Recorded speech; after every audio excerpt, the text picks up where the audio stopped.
Hi guys! For today's video, magluluto tayo ng boppies.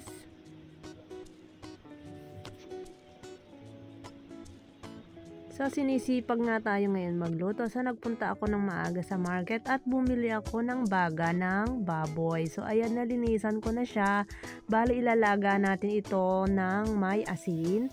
Then ilalaga natin ito ng 30 minuto para mapalambot natin ang ating baga. So kapag napakuluan na natin, tanggalin lang natin at medyo palamigan para madali natin itong mahiwa.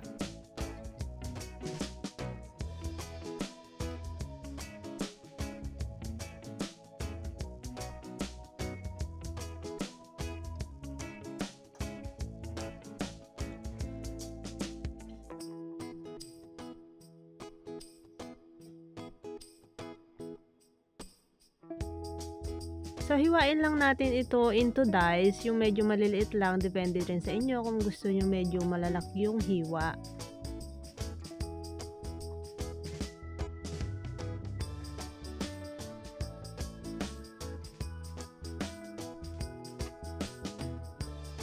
So, naggayat nga din pala ako dyan ng carrot, siling green at red, onion and garlic. So, una natin gagawin dyan, ipiprito na muna natin ang ating carrot.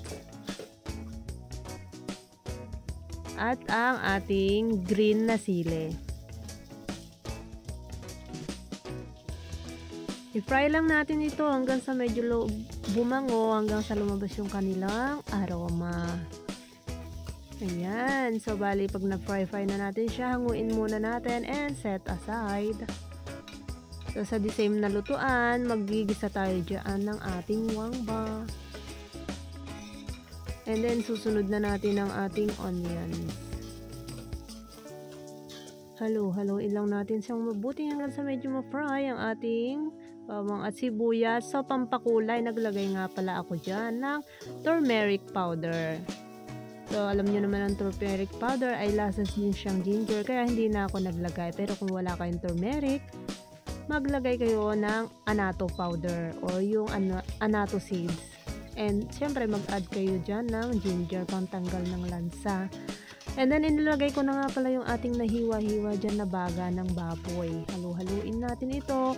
I-fry natin siya hanggang sa medyo marinig nyo yung medyo pumuputok-putok na ang ating baga. Kasi masarap yan pag medyo crispy-crispy yung ating baga ng baboy. Halu-haluin lang natin para hindi siya dumikit sa ating lutuan. Bali, pinaputok ko nga lang pala siya ng about 15 to 20 minutes hanggang sa medyo okay na siya.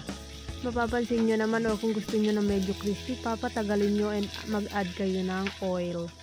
So, pampalasa, nagtimpla lang tayo dyan ng 1 tablespoon na sugar, 1 tablespoon na toyo, at 4 tablespoon ng suka. Maglalagay din nga pala kayo dyan ng paminta at saka ng asin. And then nga pala guys, nag-add ako dyan ng bay leaves na dinurog ko. Hindi nga lang napakita sa video kanina, pero optional lang din kung maglalagay rin kayo ng bay leaves. And then after that, hangu-hanguin lang natin and then simmer natin yan ng mga another 10 minutes.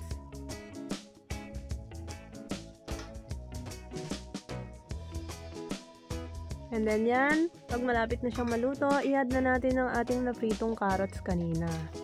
And then nga pala, nilagay na rin natin yung sili kanina guys. Hindi lang natin na isama sa ating voice over char. And then ayan, naglagay ako ng asin kasi hindi ako kontento sa kanyang lasa.